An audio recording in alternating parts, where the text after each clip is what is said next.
All right, what's up, everyone? My name is Vince Nero, Director of Content Marketing here at BuzzStream, and I have some big news coming down from Google and Yahoo. They are trying to get rid of spam.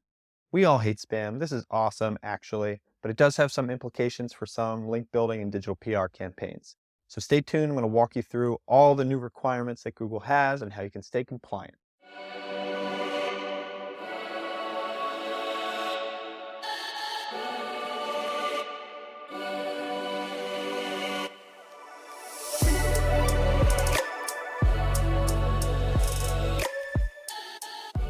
A major cause of all this spam that we're getting is poor email authentication.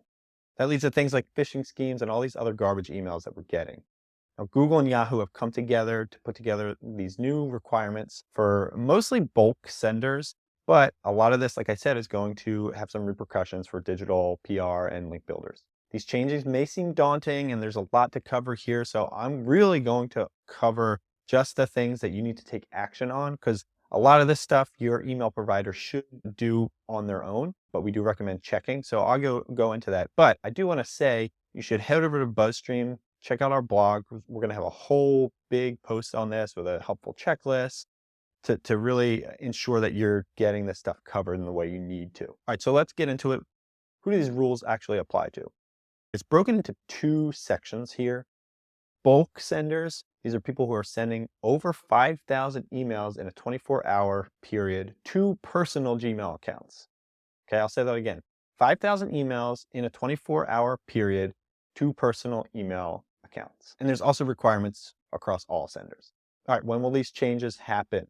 Starting February 2024, all bulk senders, those people sending over 5,000 emails to personal email addresses in 24 hours, all bulk senders are going to start receiving error notices from Google. Google's going to provide some helpful guidance as to how they can rectify these errors. By April 2024, Google's going to start jacking it up here and rejecting some non-compliant emails. By June 1st, Google's really going to be hitting the gas, and bulk senders need to have implemented a one-click unsubscribe feature. All right, so what exactly are these new requirements? I'm going to break it down into 4 categories: authentication and security, minimizing spam, making unsubscribing easier, and formatting messages. The good part is that most of the reputable email service providers out there, like Office 365 and Yahoo and Gmail, are going to do a lot of this stuff for you already. So I'm going to focus on the things you need to take action on yourself. But I do recommend you checking out that full article. I'll list it in the show notes. It's going to have the exact list and a helpful printable checklist for all of the compliance issues. All right, let's start with authentication here. For all senders, you're going to make sure that your emails are authenticated using SPF and DKIM. For bulk senders specifically, you're also going to add DMARC to that list as well. Don't know what any of that means. I didn't either. It's cool. Post is going to have a whole list of terminology for you as well.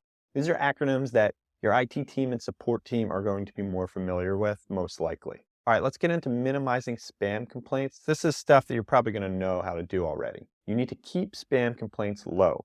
Google has specified a spam rate of 0.1% to 0.3%. Again, 0.1% to 0.3%. If you go over 0.3%, you're not in compliance. So if 3 out of every 1,000 emails you send get tagged as spam, you're not compliant. So some of the things you can do to make sure you're not getting marked as spam are to personalize your emails. Don't send out those huge canned emails. You're going to want to verify every single email address on your list using a tool like NeverBounce. All right, the next one is making unsubscribing easier. Bulk senders are going to need to include a one-click unsubscribe link in the header of the email and a clearly visible unsubscribe link in the message body. This is something that most email service providers are going to do automatically. The next one here is formatting your messages properly. Most email providers format their emails according to the correct standards anyway, and there aren't really any tools to help with this. But if you're not sure, ask your provider how they comply with the standard.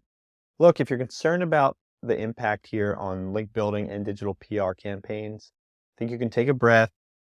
I don't think it's going to impact as much at this point, but these may be harbingers of things to come. So if Google's specifically targeting people who are sending to personal email addresses, they may soon be targeting people who are sending to corporate email addresses. So it's best to start working this stuff into your routines now. If you're only sending to huge media lists and not personalizing, work on personalizing. Try to get those targeted emails going out. If you're not verifying all your email addresses, if you're working on outdated email media lists, you got to start looking at these things under the guise of a spam filter. What's going to end up in a spam inbox? If you can answer these things and you're confident about the emails that you're sending, you're not going to have any trouble with this. There's a couple technical things that you got to make sure behind the scenes, but outside of that, you should be good. So good luck out there. Listen, if you have any questions at all about this stuff, hit me up in the comments. We're going to make sure our support team is there. Visit our website, read the article. You can email our support team as well if you have any questions, and I'm happy to answer. If you like what you see, please give a thumbs up, subscribe, and let me know what you think in the comments. Thanks again.